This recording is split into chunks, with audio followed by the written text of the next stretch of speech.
Yung pagbabasa ko ng libro ni Dr. Claire Wex at saka yung pagbibisikleta ko, ginagawa ko ang mga yan hindi para i-distract yung nararamdaman ko ng mga pangit o yung mga sintomas ng anxiety disorder, lalo na yung panic attack. Yan, ginagawa ko ang dalawang yan para matuto ako. Yung pagbabasa ko ng libro ni Dr. Claire Wex, sa katunayan hindi lang yung libro niya, meron ding iba dyan, marami rin yan.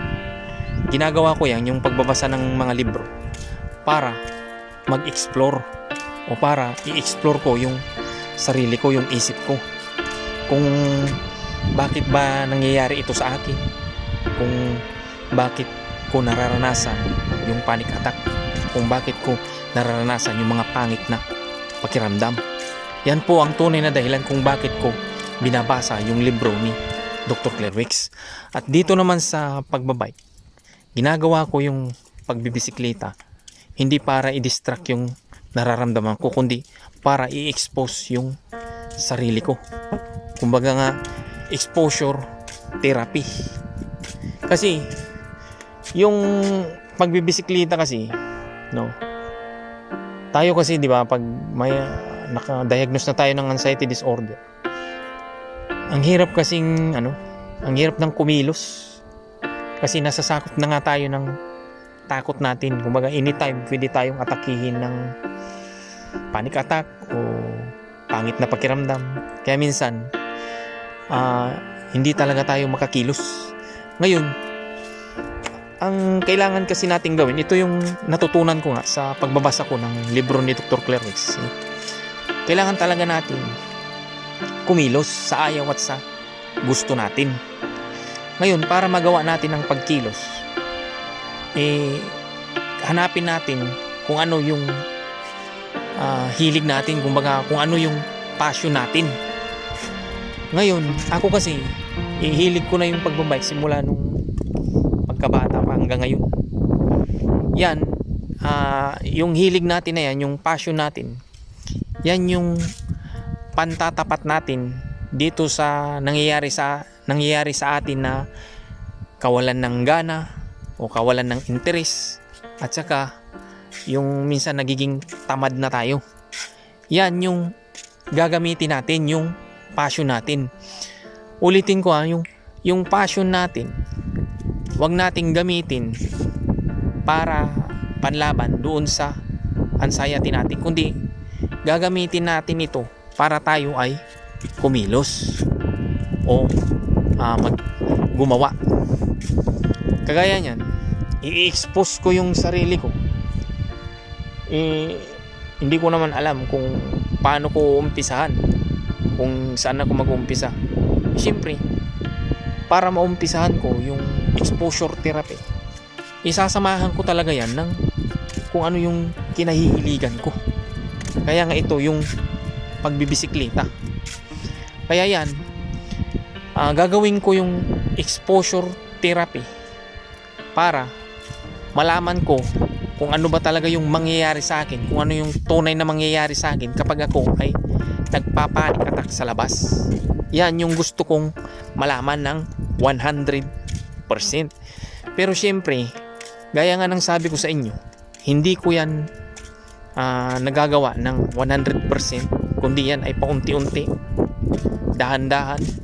Hindi ko minamadali, or kung minsan nawawalan ako ng gana pa rin, or nagdidiskumpiyado kung tama ba talaga itong ginagawa ko, o kung totoo ba talaga na ganito yung recovery.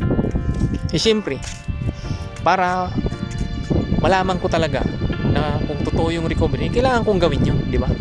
Yung mag-exposure therapy, kumbaga yung kung mag-panic attack ako sa labas, kailangan kong danasin yun nang hindi ako nagre-reklamo at saka hindi tumatakas o hindi nagagawa ng paraan. Hahayaan ko na lang talaga na ako ay magpapanik attack sa labas. Kaya tumagal ng tumagal, di ba? Sa paulit-ulit na ginagawa, doon ko nga na-discover na panic attack pala talaga ay hindi ka naman pala talaga niya kayang ipahamak. Dahil wala nga itong tunay na kapangyarihan para ikaw ay ipahamak. At yun ay napatunayan ko na ng ilang bisis na. Kaya nga nung nalaman ko na ganun lang pala yung kailangan kong gawin, siyempre hindi na pagbabike hindi na lang pagbabike, kundi iba't ibang activity na yung ginagawa ko, kung saan saan na ako sumasama, kung saan saan na ako totoo, nagpapanik attack pa rin ako, pero hindi na ako kayang kumbaga hindi niya na ako kayang sakupin, hindi niya na ako kayang mutuin, or hindi niya na ako kayang paniwalain. Kaya yung nagawa ko na ng ganun ng 100%, no? Yung nabasa ko doon sa libro nga ni Dr. Claire Weeks, na totoo nga yung sabi niya na yung panic attack, yun siya talaga yung totoong dahilan, yung kumbaga yung takot, ang totoong dahilan kung bakit dumadami yung mga pangit natin na pakiramdam, kumbaga nag-iiba-iba, kumbaga nagsasanga-sanga. Ang katotohanan talaga pala nun ay iisa lang siya, kundi yun ay nagmumula lang sa takot. Kaya nung na-overcome ko yung fear, halos lahat na unti-unti nang naglilis, unti-unti nang nawawala, hanggang sa hindi na ako natatakot ng 100%. Kaya yan po yung gusto kong ipaliwanag sa inyo, na yung pagbabasa ko ng libro ni Dr. Claire Weeks at saka yung pagbibisikleta ko, hindi ko po ginagawa yan para i-distract yung sarili ko. Ginawa ko yan para turuan yung sarili ko, o para matuto. Kaya nga yung nagsasabi na ganito, sabi nila yung pagdadasal at saka daw yung paglapit sa psychiatrist ay, sinabi ko daw yan na yan ay distraction. Yan, hindi naman ako against dyan. Kaya ko lang kasi sinabi yan na ginagawa nyong distraction kasi mali yung pag trato nyo. Kumbaga yung mali yung ginagawa nyo. Hindi nyo kasi alam yung konsepto. Dapat alam nyo yung konsepto ng anxiety disorder. Kasi kapag kayo ay nagdadasal, hindi lang naman kasi yan kailangan ng dasal lang. Kaya kailangan din yan ng kilos o action. Kasi kung iaasa nyo lang yung sarili nyo sa pagdadasal lang, tapos hindi naman kayo kumikilos, tignan nyo yung sarili nyo kung ano yung nangyayari sa inyo. Diba, mas lalo kayong lumulubog. So ganun din yan doon sa kung nagtitake ka na ng antidepressant o nagpapacheck up ka sa psychiatrist, hindi naman kayo tuturuan ng psychiatrist, kasi sila ay drug therapy lang yan. Ang ginagawa lang nila sa inyo ay riristahan ka lang ng gamot, tapos ikaw nang bahala sa sarili mo. Kasi kung maiintindihan yung maigi yung sinasabi ko, dahil ako ay nakaranas din ng nakaapat ako na psychiatrist, at saka 4 na klaseng antidepressant din yung nasubukan ko. Meron din akong antipsychotic, 4 din na klase yun, at saka isang anti-anxiety, yung Rivotril. Kung maiintindihan nyo lang yung sinasabi ko, yung gamot kasi meron ding hangganan yan na kayo ay pakalmahin. Hindi lahat ng oras, hindi lahat ng araw, hindi lahat ng panahon ay kaya kayong suportahan ng gamot.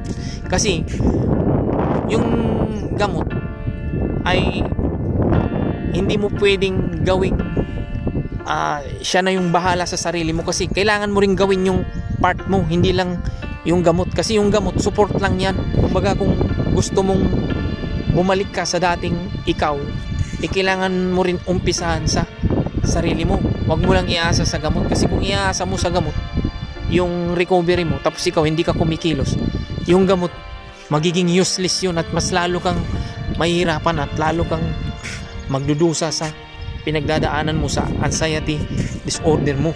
Hindi ko naman din sinasabi dito na wag na kayong magdasal, wag na kayong magpa-psychiatrist, o wag nyo nang ituloy lahat yan.